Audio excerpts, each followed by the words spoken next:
J'ai passé 64 ans à tenter d'effacer de ma mémoire la sensation du fer glacé mordant mes poignets pendant que l'eau montait jusqu'à mon cou. Je n'y suis jamais parvenu. À 85 ans, je me réveille chaque aube avec le corps entier contracté, comme si je m'enfonçais encore dans ce lac. Ma peau n'a pas oublié. Mes os n'ont pas oublié. Et pendant des décennies, j'ai porté ce silence comme une condamnation. Mais aujourd'hui, pour la première fois, je vais raconter ce qui s'est réellement passé cette nuit de janvier 1944, quand 3 femmes françaises ont été enchaînées les unes aux autres et jetées dans un lac gelé au cœur de l'Allemagne nazie. Et je vais aussi raconter ce que personne n'a jamais su, comment j'ai survécu, et pourquoi, à la fin, j'ai choisi de rester aux côtés de l'un des hommes qui m'avait mise là. Mon nom est Lucienne Moreau. Quand la guerre m'a arrachée à ma vie, j'avais 21 ans.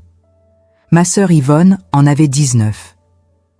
Nous sommes nés et avons grandi à Aubusson, une petite ville du centre de la France connue pour ses tapisseries faites à la main, ses œuvres d'art tissées fil après fil dans des ateliers centenaires où le temps semblait s'être arrêté bien avant que le monde ne bascule dans la folie.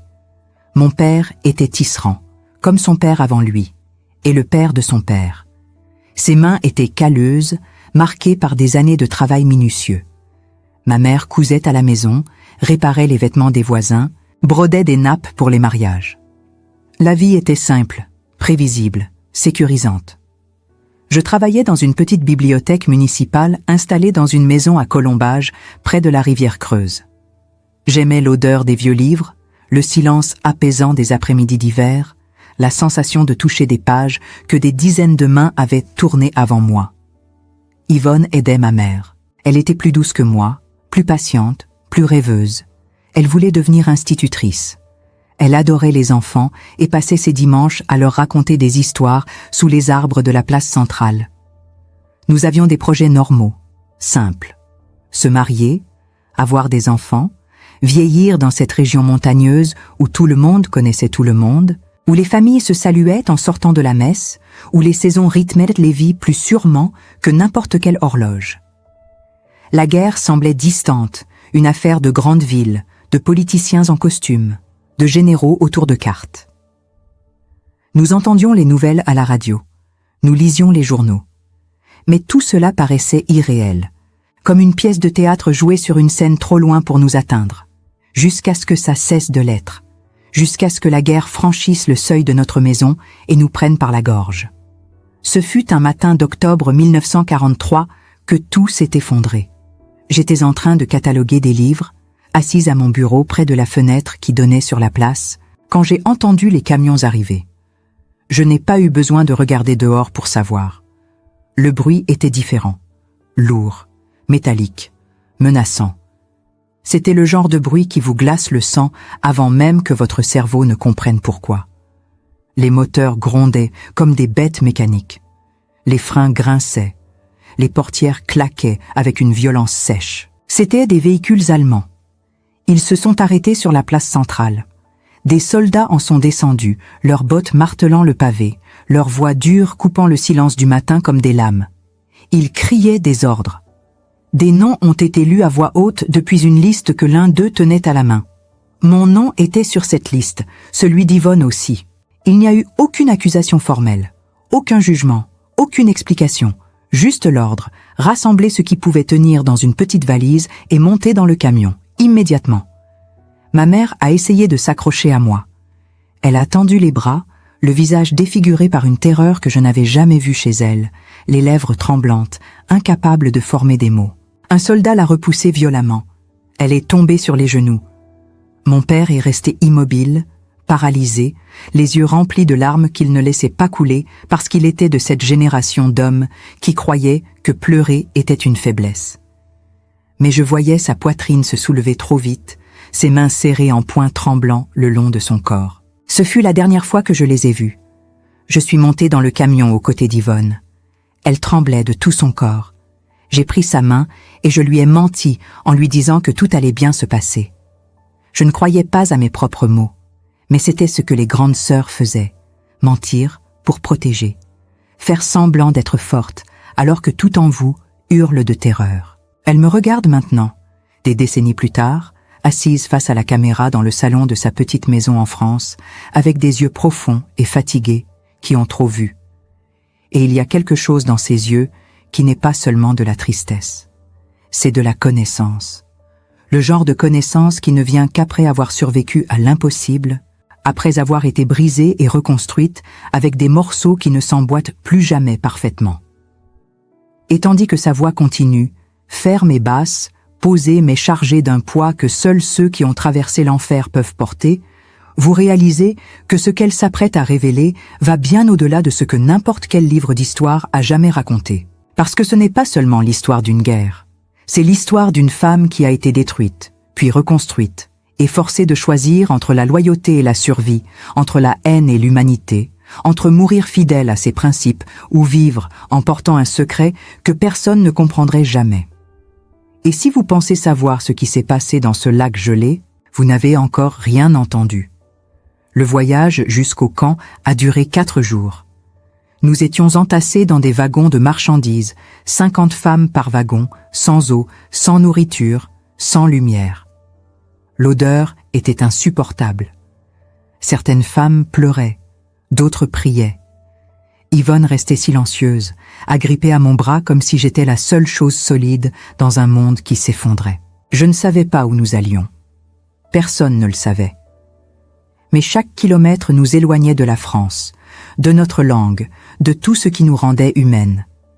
Quand les portes se sont ouvertes, nous étions en Allemagne. Le camp s'appelait Ravensbrück. C'était un camp de travail forcé pour femmes, situé à 80 km au nord de Berlin. 90 000 femmes y sont passées entre 1939 et 1945. 30 000 n'en sont jamais ressorties. Dès notre arrivée, tout a été fait pour nous déshumaniser. Nos vêtements ont été confisqués. Nos cheveux coupés ras. On nous a donné des uniformes rayés trop grands ou trop petits, des sabots en bois qui nous blessaient les pieds et un numéro cousu sur la poitrine. Le mien était le 57 842. Yvonne était le 57 843. Nous n'avions plus de nom, juste des chiffres. On nous a enfermés dans des baraquements glaciales, des structures en bois où 200 femmes dormaient sur 3 étages de planches sans matelas. La nuit, on entendait les rats courir sur les poutres.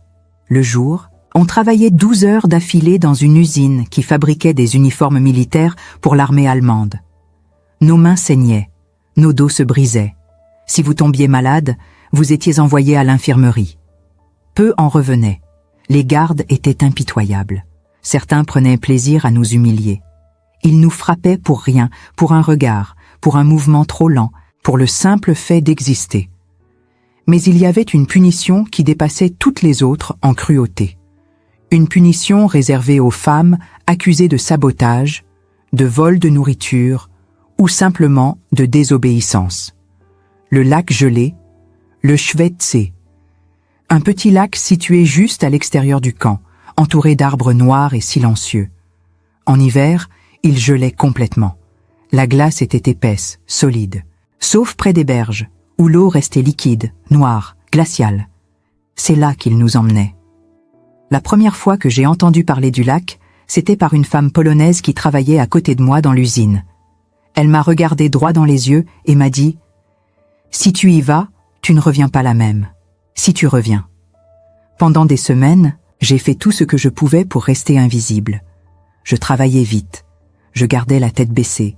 Je ne parlais pas. Yvonne faisait pareil. Mais dans un endroit comme Ravensbrück, être invisible ne suffisait jamais. Un soir de janvier 1944, un garde a accusé Yvonne d'avoir volé un morceau de pain dans la cuisine. Ce n'était pas vrai.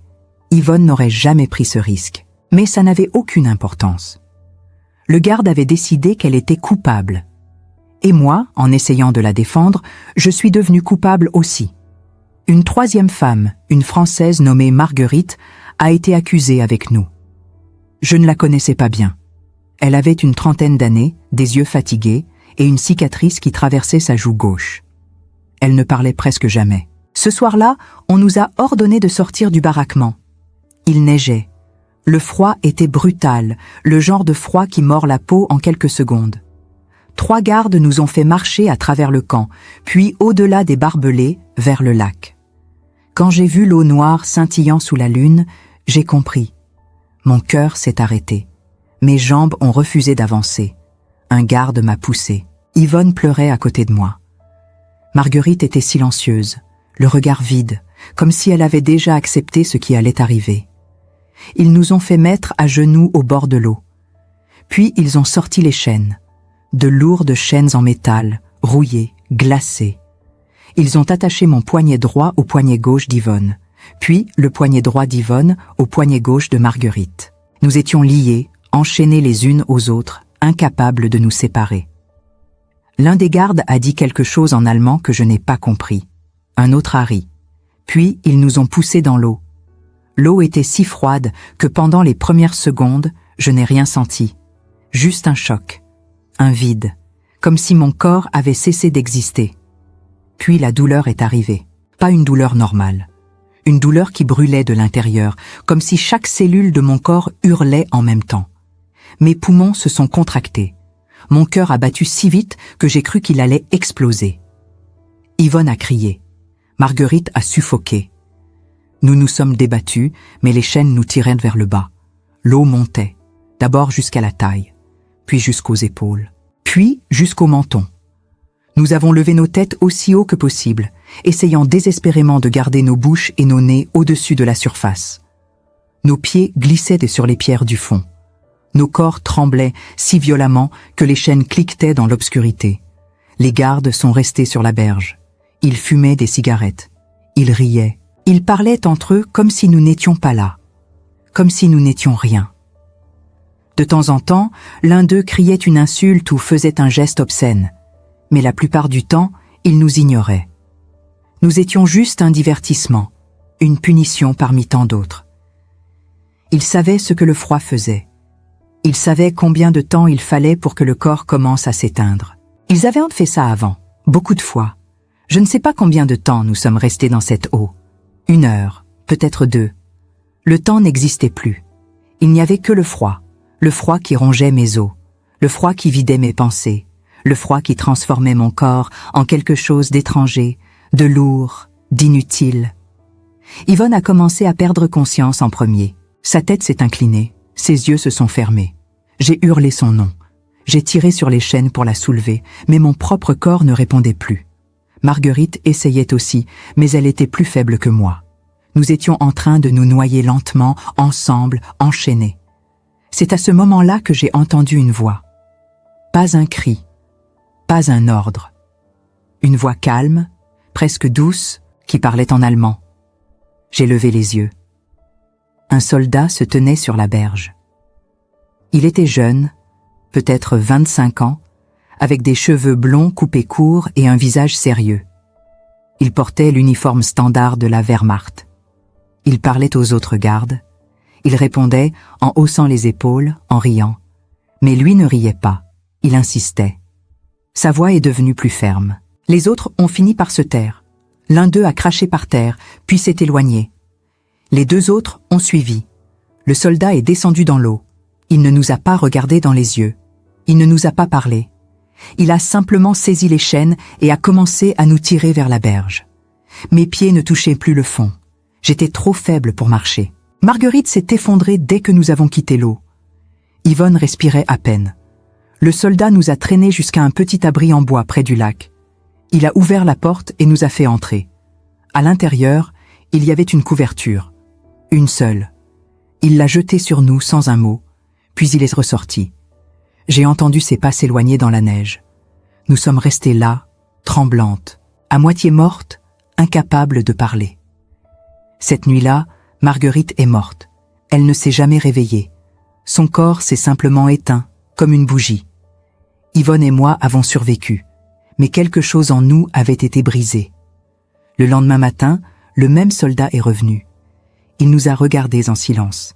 Puis il a dit, dans un français hésitant, « Vous ne devez rien dire. » J'ai hoché la tête. Yvonne était trop faible pour bouger. Il nous a ramenés au camp. Personne n'a posé de questions. Personne ne s'est soucié de savoir ce qui s'était passé. Dans un endroit comme Ravensbrück, la mort et la survie n'étaient que des questions de hasard. Mais ce soldat, cet homme qui aurait pu nous laisser mourir, avait fait un choix. Et ce choix a tout changé. Je ne connaissais même pas son nom. Pendant des semaines après cette nuit au lac, je ne l'ai revu qu'à distance, toujours en uniforme, toujours entouré d'autres soldats. Il patrouillait dans le camp comme les autres. Il donnait des ordres. Il portait le même uniforme gris-vert que ceux qui nous avaient jetés dans l'eau glacée. Mais chaque fois que nos regards se croisaient, même furtivement, même pendant une fraction de seconde, il y avait quelque chose. Pas de la pitié. La pitié aurait été insultante. Pas de la culpabilité non plus. La culpabilité aurait été trop facile, trop superficielle. C'était quelque chose de plus silencieux, de plus profond. Comme une reconnaissance mutuelle. Comme s'il avait vu en moi ce que je voyais en lui. Un être humain coincé dans un cauchemar qu'il n'avait pas choisi, essayant de préserver ce qui restait de son humanité dans un endroit conçu pour la détruire méthodiquement. Yvonne a mis des semaines à récupérer. Elle avait développé une infection pulmonaire sévère qui la faisait tousser jour et nuit, une toux rauque et déchirante qui faisait trembler tout son corps. Elle crachait du sang dans des chiffons que je cachais pour que les gardes ne la voient pas, sachant que toute faiblesse visible était une condamnation à mort dans ce lieu. La nuit, je la serrais contre moi pour partager ce qui restait de chaleur dans nos corps amaigris. Je la suppliais de tenir bon, de ne pas abandonner, de continuer à respirer même quand chaque inspiration semblait la poignarder de l'intérieur. Je lui promettais qu'un jour, tout ça serait fini, que nous retournerions à Aubusson, que nous reverrions les montagnes, la rivière, les rues pavées de notre enfance.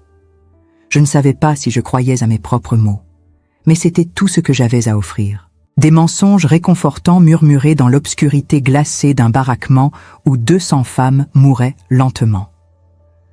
Un soir de février, alors que je revenais de l'usine avec un groupe de prisonnières épuisées, marchant en colonne silencieuse dans la neige sale, le soldat m'a fait signe de le suivre. Mon cœur s'est arrêté net.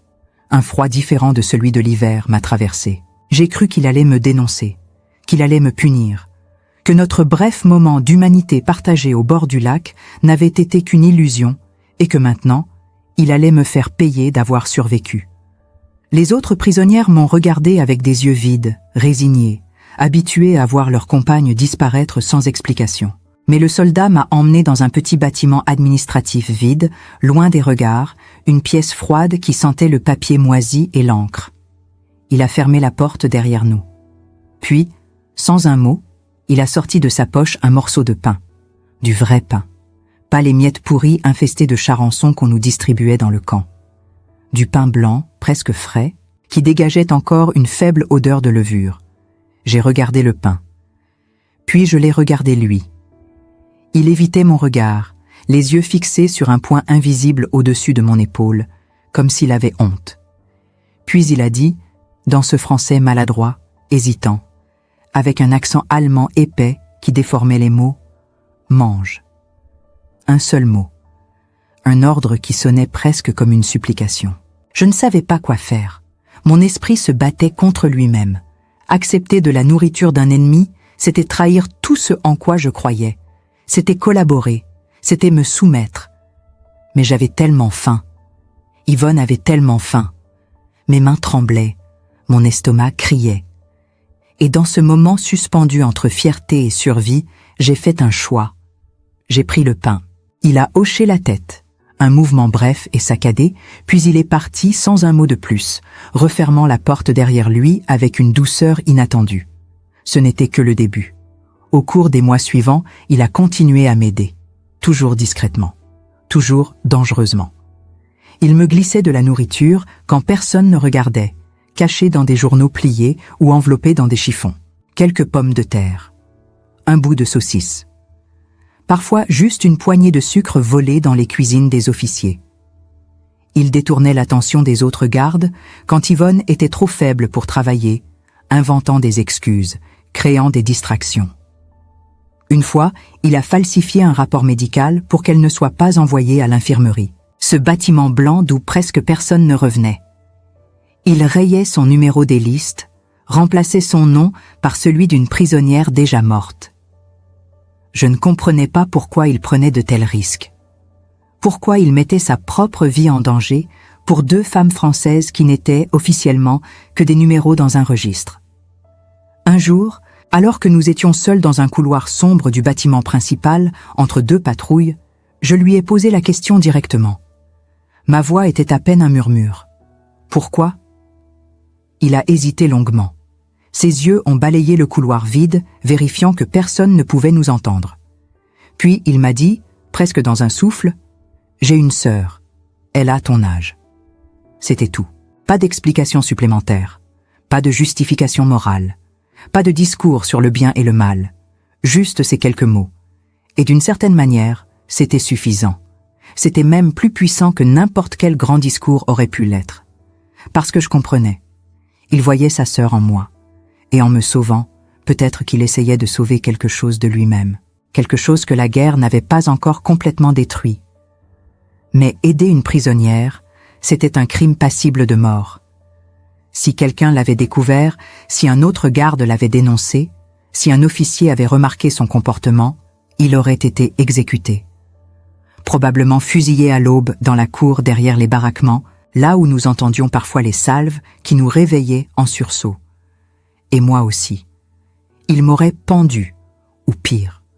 Pourtant, il a continué, semaine après semaine, mois après mois, risquant tout pour des gestes qui semblaient dérisoires, mais qui faisaient toute la différence entre mourir aujourd'hui et survivre jusqu'à demain.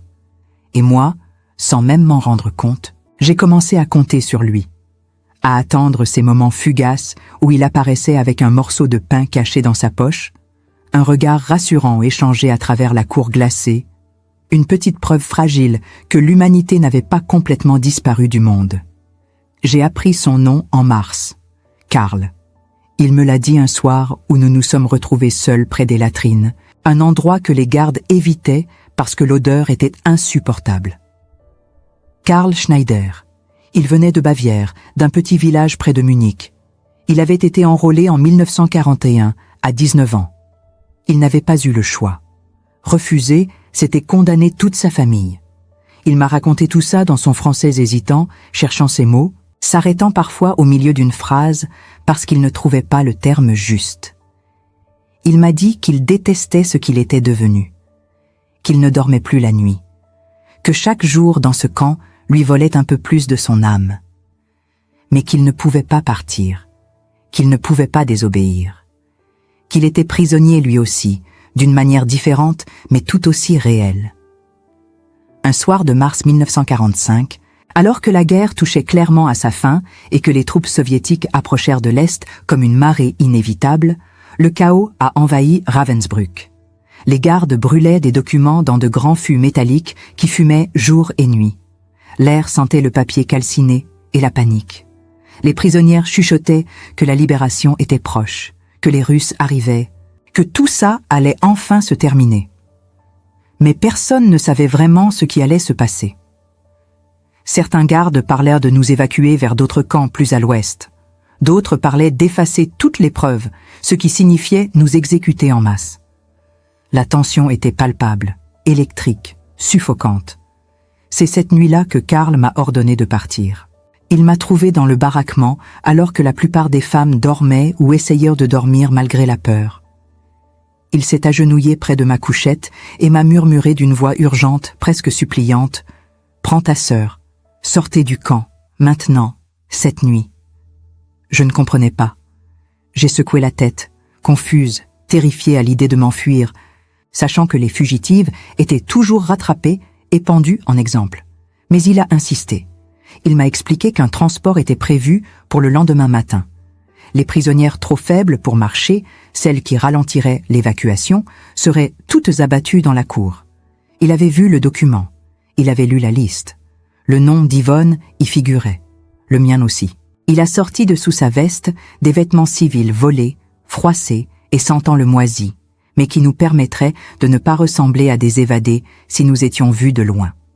Une robe grise, pour moi. Une autre pour Yvonne. Un manteau trop grand. Il m'a tendu une carte dessinée à la main, avec des chemins tracés à l'encre, des croix marquant les endroits dangereux, des cercles indiquant des fermes abandonnées où nous pourrions nous cacher. Des instructions précises, méticuleusement détaillé, fruit d'heures de préparation secrète. Puis il m'a regardé droit dans les yeux et j'ai vu quelque chose se briser en lui. Une résignation, une acceptation. Il a dit, la voix cassée, « Je ne peux rien faire de plus, pars, maintenant ». Je n'ai pas eu le temps de le remercier, je n'ai pas pleuré. J'ai juste réveillé Yvonne, je lui ai mis la robe sur le dos et nous sommes partis dans la nuit froide, franchissant une section de barbelés qu'il avait coupée plus tôt et qu'il avait laissée ouverte pour nous. La dernière chose que j'ai vue, c'était sa silhouette immobile dans l'obscurité, nous regardant disparaître dans les bois. Nous avons marché pendant 3 jours, cachés dans des fossés, évitant les routes principales. Nous volions de la nourriture dans des fermes abandonnées. Nous buvions l'eau des ruisseaux. Yvonne pouvait à peine tenir debout, mais elle a marché. Parce qu'elle savait que si elle s'arrêtait, nous mourrions toutes les deux. Le 30 avril 1945, nous avons été trouvés par une unité de l'Armée rouge. Ils nous ont emmenés dans un camp de réfugiés. On nous a donné de la nourriture, des couvertures, des soins médicaux. Nous étions libres. Mais la liberté n'avait pas le goût que j'imaginais. Elle avait le goût du vide, de la perte, de l'absence. Nous sommes retournés en France 2 mois plus tard. Aubusson n'existait plus comme je m'en souvenais. Notre maison avait été réquisitionnée. Nos parents étaient morts. Mon père d'une crise cardiaque. Ma mère de chagrin, selon les voisins. Yvonne et moi avons essayé de reconstruire quelque chose. Mais elle ne s'est jamais vraiment remise. Elle est morte en 1952, à 27 ans, d'une pneumonie. Les médecins ont dit que ses poumons n'avaient jamais récupéré du froid. Moi, j'ai survécu. Mais je portais le lac avec moi, chaque jour, chaque nuit. En 1947, j'ai reçu une lettre. Elle venait d'Allemagne. C'était lui, le soldat. Il avait survécu à la guerre. Il vivait dans une petite ville près de Munich. Il m'écrivait pour me dire qu'il pensait souvent à moi, qu'il espérait que j'allais bien, qu'il regrettait tout ce qui s'était passé. Je n'ai pas répondu. Pas tout de suite, mais j'ai gardé la lettre. Il a continué à m'écrire. 1 fois par an. Toujours la même chose. Des nouvelles de sa vie, des questions sur la mienne. Aucune excuse, aucune justification. Juste des mots. En 1950, j'ai répondu. Je ne sais pas pourquoi. Peut-être parce que j'étais seule. Peut-être parce qu'il était la seule personne au monde qui comprenait ce que j'avais vécu. Nous avons commencé à correspondre. Puis, en 1953, il est venu en France. Nous nous sommes rencontrés dans un café à Paris. C'était étrange, douloureux, mais aussi étrangement familier. Il n'était plus un soldat. J'étais plus une prisonnière. Nous étions juste 2 personnes brisées, essayant de comprendre comment continuer à vivre. Je suis retournée en Allemagne avec lui. Nous nous sommes mariés en 1954. Beaucoup de gens m'ont jugée. Ma propre famille m'a rejetée. Des amis m'ont tourné le dos. On m'a traitée de traîtresse, de collaboratrice. Mais ils ne savaient pas. Ils n'avaient pas été dans ce lac. Ils n'avaient pas vu ce qu'il avait fait. Ils ne comprenaient pas que parfois, la survie et l'amour naissent dans les endroits les plus sombres. Nous avons vécu ensemble pendant 46 ans. Il est mort en 2000. J'ai pleuré. Pas parce que j'avais oublié ce qu'il représentait, mais parce qu'il était devenu autre chose. Quelqu'un qui m'avait vu, qui m'avait sauvé, qui avait choisi l'humanité alors qu'il aurait pu choisir l'obéissance. Aujourd'hui, à 85 ans, je sais que ma vie ne sera jamais comprise. Certains diront que j'ai trahi ma patrie. D'autres diront que j'ai simplement survécu. Moi, je dis que j'ai fait ce que j'ai pu avec ce qui m'a été donné. Et que le pardon, parfois, ne vient pas de l'extérieur. Il vient de l'intérieur. Le lac est toujours là. Je suis retournée à Ravensbrück 1 fois, en 1988. Le camp est devenu un mémorial. Le lac est silencieux, paisible. Mais quand je me suis approchée de l'eau, j'ai senti le froid revenir. Mes mains ont tremblé. Mon cœur s'est serré. Et j'ai compris que je ne m'en libérerai jamais. Pas vraiment. Parce que certaines choses ne guérissent pas. Elles deviennent juste partie de qui vous êtes. 5 ans après cette interview, Lucienne Moreau est décédée dans son sommeil. Elle avait 90 ans. Elle n'a jamais regretté ses choix et elle n'a jamais oublié le lac. L'histoire de Lucienne Moreau ne figure dans aucun manuel scolaire. Son nom n'apparaît sur aucun monument aux morts. Pendant 64 ans, elle a porté ce silence comme une blessure qui ne guérissait jamais, jusqu'à ce qu'elle trouve enfin le courage de parler.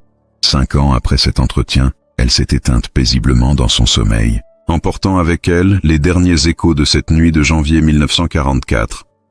Mais son témoignage, lui, continue de résonner. Il nous rappelle que derrière chaque chiffre, chaque statistique de guerre, se cache une vie entière. Une femme qui avait 21 ans. Une sœur. Une fille. Un être humain qui méritait de vivre. Ce que Lucienne a vécu dans ce lac gelé dépasse l'entendement. Mais ce qui est peut-être encore plus troublant, c'est le choix qu'elle a fait après la guerre. Épouser l'homme qui portait l'uniforme de ses bourreaux. Vivre avec lui. Construire une vie à ses côtés. Beaucoup l'ont jugé. Beaucoup l'ont condamné sans jamais avoir connu la faim qui dévore de l'intérieur, le froid qui éteint l'âme, la terreur qui paralyse chaque pensée. Lucienne ne demandait pas qu'on la comprenne. Elle demandait simplement qu'on reconnaisse qu'elle avait survécu de la seule manière qu'elle pouvait, et que parfois, dans les ténèbres absolues, l'humanité naît là où on ne l'attend pas. Son histoire nous force à nous poser des questions que nous préférerions éviter.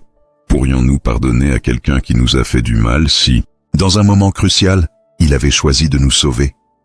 Où se trouve la frontière entre trahison et survie? Entre collaboration et compassion? Entre vengeance et rédemption? Lucienne a passé des décennies à se poser ces mêmes questions. Et jusqu'à son dernier souffle, elle n'a jamais eu de réponse définitive. Seulement la certitude qu'elle avait fait ce qu'elle devait faire pour continuer à vivre. Pour honorer la mémoire de sa sœur Yvonne. Pour ne pas laisser le lac l'engloutir complètement. Ce documentaire existe pour que des histoires comme celle de Lucienne ne disparaissent pas dans l'oubli. Pour que les générations futures sachent ce qui s'est réellement passé dans ces camps, loin des discours officiels et des récits simplifiés. Chaque témoignage de survivants est un trésor irremplaçable, une fenêtre ouverte sur une époque que nous ne devons jamais oublier. Mais ces voix s'éteignent une à une. Chaque année, nous perdons des dizaines de témoins directs de cette période. Bientôt, il ne restera plus que des documents, des photographies, des enregistrements. C'est pourquoi il est crucial de continuer à raconter, à préserver, à transmettre. Si cette histoire vous a touché, si elle vous a fait réfléchir, si elle a réveillé en vous quelque chose que vous aviez oublié ou ignoré, nous vous invitons à soutenir ce travail de mémoire. Abonnez-vous à cette chaîne pour découvrir d'autres témoignages aussi puissants et méconnus que celui de Lucienne. Activez la cloche de notification pour ne manquer aucun nouveau documentaire. Chaque abonnement, chaque vue, chaque partage permet de financer des recherches, d'interviewer d'autres survivants avant qu'il ne soit trop tard, de donner une voix à ceux que l'histoire officielle a oubliés. Votre soutien n'est pas juste un geste symbolique, c'est un acte de résistance contre l'oubli. Laissez un commentaire en nous disant d'où vous regardez ce documentaire. Partagez vos réflexions. Racontez-nous si cette histoire résonne avec quelque chose que vous avez vécu, entendu ou ressenti. Les commentaires créent une communauté, un espace où les histoires comme celle de Lucienne continuent de vivre et de provoquer des conversations nécessaires. Certains d'entre vous écrivent depuis la France, d'autres depuis l'Algérie, le Canada, la Belgique, la Suisse ou des coins du monde que nous n'aurions jamais imaginés. Chaque message compte. Chaque témoignage enrichit notre compréhension collective de ce que signifie vraiment être humain face à l'inhumain. Posez-vous cette question avant de partir. Et si c'était vous? Et si vous aviez été Lucienne, enchaînée dans ce lac, sentant votre corps s'engourdir, voyant votre sœur perdre conscience à vos côtés? Qu'auriez-vous fait si un ennemi vous avait tendu la main dans l'obscurité? Auriez-vous eu la force de pardonner? Le courage de choisir la vie plutôt que la haine? Lucienne a vécu avec ces questions pendant 64 ans. Maintenant, elles vous appartiennent. Parce que c'est en nous confrontant à ces dilemmes moraux impossibles que nous apprenons vraiment ce que signifie être humain. Et c'est en écoutant des histoires comme celle-ci que nous nous rappelons pourquoi nous ne devons jamais, jamais laisser l'histoire se répéter. Merci d'avoir écouté jusqu'au bout. merci d'avoir accordé à Lucienne Moreau le respect et l'attention qu'elle méritait de son vivant, mais qu'elle n'a jamais pleinement reçu. Son histoire ne vous quittera probablement pas de sitôt. C'est normal. C'est même souhaitable. Parce que les histoires qui nous hantent sont celles qui nous transforment. Abonnez-vous, commentez, partagez. Et surtout, n'oubliez jamais. Le lac est toujours là. Les barbelés de Ravensbrück sont toujours debout, transformés en mémorial. Mais tant que nous racontons ces histoires, tant que nous refusons de détourner le regard, ceux qui ont souffert ne sont jamais vraiment morts. Ils vivent dans nos mémoires. Et c'est notre devoir sacré de les y garder vivants.